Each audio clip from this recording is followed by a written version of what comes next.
Hello everyone, welcome to my channel. मैं आज आप लोगों के साथ अपना न्यू ब्लॉग शेयर कर रही हूँ, जो कि हलचट पूजा का है। और हमारे यहाँ हलचट की पूजा की जाती है, और क्यों की जाती है, किस लिए की जाती है, कब की जाती है, इसका क्या महत्व है, मैं सारा कुछ अपने इस ब्लॉग पे शेयर करूँगी। तो चलिए शुरू करते हैं। यहाँ पर मैं पूजा की तैयारी कर रही थी। एक्चुअली यहाँ हम लोग ना मैदे के आटे की पपड़ी टाइप की बनाते हैं, जैसे पूरे बनते हैं पतले पतले, तो बिना नमक के और मोमन के बनाते हैं, ताकि खा भी लिए जाएं। मतलब बच्चों को देते हैं और लड़कियों को देते हैं, जो भी हम रखते हैं चुन के उसमें ये रख कर दे। यहाँ पर ना मैं पूजा की तैयारी पहले से ही कर रखी थी, क्योंकि कुछ आ जाता है तो कुछ के साथ तैयारी करना पॉसिबल नहीं हो पाता है। तो मैंने सोचा मैं पहले से ही कर लेती हूँ। और मेरे साथ में एक भाभी है, नीचे रहती है हमारे घर के, तो वो भी पूजा करती हैं साथ में, मतलब हमारी बिल्डिंग में ही रहती हैं, तो हम दोनों ही करते हैं पूजा। तो यहाँ पर मैं बांस के यहाँ बंस की पूजा होती है आज के दिन, तो मैं बांस की टोकरी लेकर उसमें 7 प्रकार का अनाज रखा जाता है, और मिट्टी के डबूले में भी वही अनाज रखा जाता है। तो बस वही भर रही थी, क्योंकि वो तुरंत ही पूजा करने के बाद ही रखती, धुल के साफ कर कर रख दी थी मैं। फिर मैंने सोचा कि जब तुरंत पूजा करूँगी तभी रख दूँगी उसमें। और फिर उसके बाद जो हमने पूरे बनाए थे, वो तो 2 डबूले के रखते हैं और 2 टोकरी में रखते हैं, मतलब 4 रखते हैं टोटल।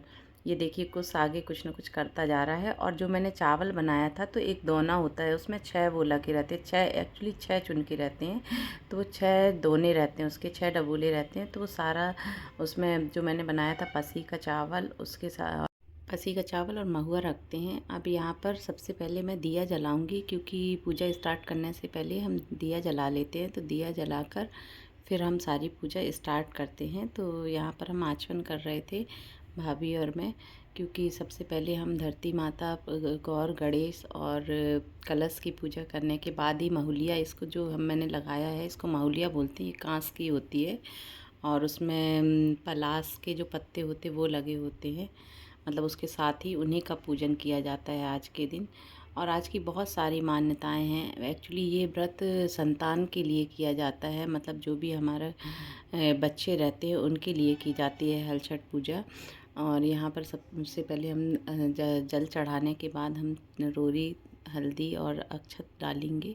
फिर उसके बाद दूध, दही और घी से भी हम इनका पूजन करते हैं। तो हम और भाभी वही कर रहे थे। हमने सारी तैयारी कर ली थी। मतलब छोटा छोटा ब्लॉग बनाने का तो मुझे टाइम नहीं मिला था, क्योंकि मेरे साथ ऐसा कोई रहता नहीं है, मतलब अभी कि कोई मेरा ब्लॉग शूट करे, तो बस मैं ही कर रही थी खुद ही। हाँ, बस यहाँ पर हम लोग घी चढ़ा रहे थे, एक एक कर कर, पहले दूध, फिर दही, फिर घी, फिर ऐसे आगे की पूजा दूर्वा चढ़ा रहे थे। कि गणेश जी को दूर्वा अर्पण करने के बाद ये महुलिया माता को हम चुनरी चढ़ाते हैं, कि मतलब उनकी कृपा सब पर बनी रहे। और फिर सारा श्रृंगार का सामान सब जो भी हमारा होता है, चूड़ी, बिंदी, मेहंदी, जितना भी हो सकता है वो हम चढ़ाते हैं। फल फूल भी अर्पण करते हैं इसमें हम। अब ये जो मैंने बताए थे कि मैंने 6 दोने एक साथ लिए हैं, उसमें दूध, दही और पपड़ी जो मैंने बनाई थी वो मिलाकर रखते हैं। यहाँ पर हम चुनके को और उस महुलिये से टच कराते हैं, उसकी पूजा करते हैं। उसके बाद ही हम सारा कुछ करते हैं। श्रीफल भी अर्पण करेंगे हम अपनी पूजा में, श्रीफल को भी रखते हैं, चढ़ाते हैं। और यहाँ पर हमने दक्षिणा निकाली थी, जो भी पंडित जी को देना होता है वो हम पहले से ही निकाल देते हैं। कथा हम खुद पढ़ लेते हैं, बाद में मैं सारा सामान मंदिर में भिजवा देती हूँ और पंडित जी को दान करवा देती हूँ। जो जो देने का होता है पूजा में चढ़ाते हैं हम, जो वो सारा कुछ मैं दान कर देती हूँ, वो करती हूँ। और सारे चुनके में हम रोरी और हल्दी और अक्षत डालते हैं। उसके बाद यहाँ पर मैं अगरबत्ती जला रही थी। अगरबत्ती जलाने के बाद हम कथा स्टार्ट करेंगे अपनी। तो इसकी काफ़ी सारी कथाएं, वैसे तो इसमें बुक में 6 कथाएं दी हैं। व्रत भाद्रपद के कृष्ण पक्ष की षष्ठी को मनाया जाता है। इसको हल छठ, हल षष्ठी और लल्ही छठ काफ़ी नाम से भी जाना जाता है। इसकी जो मेन कथा है वह यह है कि कंस ने जब देवकी जी का विवाह वासुदेव के साथ किया था तो उसको एक आकाशवाणी हुई थी कि देवकी जी और वासुदेव जी का 8वां पुत्र कंस का वध करेगा, जिसको सुनकर उसने देवकी जी और वासुदेव जी को जेल में डाल दिया था। जेल में डालने के बाद उनकी हर संतान को वह मार देता था। तब वहाँ देवकी जी को रोता देख नारद जी वहाँ आए और नारद जी ने देवकी जी का सारा हाल सुना। फिर उनको इस छठ व्रत के बारे में बताया, जिसकी देवकी जी ने पूरी पूर्ण लगन के साथ पूजा की और उससे उनको कृष्ण जी का जन्म हुआ। इस प्रकार इसमें बहुत सारी कथाएं हैं। जैसे कि एक कथा है इसमें कि एक राजा रहता है जिसकी नगरी में हमेशा सूखा पड़ा रहता है, मतलब वहाँ पानी नहीं रहता है। तो उसको स्वप्न आता है कि यदि उसके पुत्र इकलौते पुत्र की बलि दी जाएगी तो उस तालाब में पानी आ जाएगा और वहाँ के नगरवासी प्यासे नहीं रहेंगे। तो राजा तो ये सुनकर मना कर देता है, पर राजा का पुत्र जब ये सुनता है तो वो अपनी बलि खुद ही जाकर वहाँ पर मतलब तालाब की तलहटी पे जाकर बैठ जाता है। और जैसे ही वो बैठता है तो वैसे ही तालाब जलमग्न हो जाता है, उसके जीव जंतु सभी जीवित हो जाते हैं। और फिर राजा को लेकिन जब ये पता चलता है तो राजा को बहुत पछतावा होता है और फिर राजा जंगल में जाता है। जंगल में जाता है तो कुछ लोगों को ये व्रत करते देखता है और जब वह यह व्रत करते देखता है तो वह भी इस व्रत को करने के लिए सोचता है, क्योंकि ये संतान के लिए किया जाता है।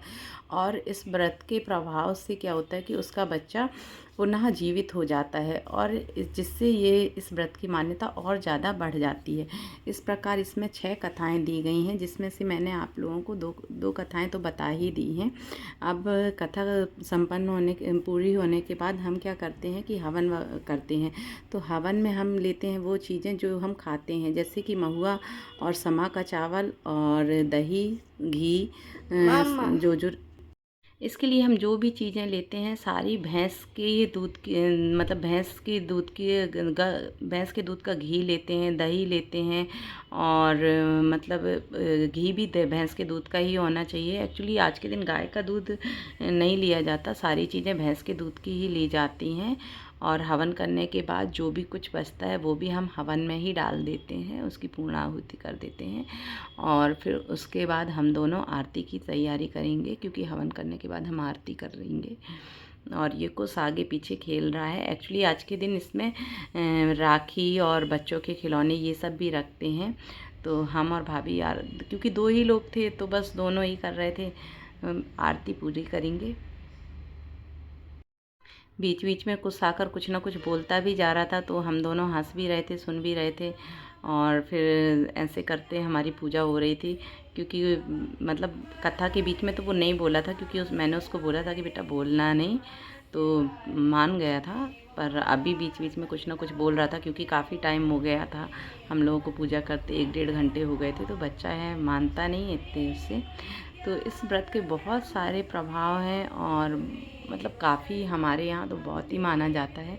हर स्त्री जिसके बच्चे होते हैं वो रहती है और इसमें वंश का बहुत महत्व है, इसीलिए आज के दिन वंश पूजा जाता है। इसीलिए बोला जाता है कि कभी बांस में पैर नहीं मारना चाहिए या लगना भी नहीं चाहिए, लगता है तो अपन पैर पड़ लेते हैं, धोखे से भी नहीं लगना चाहिए।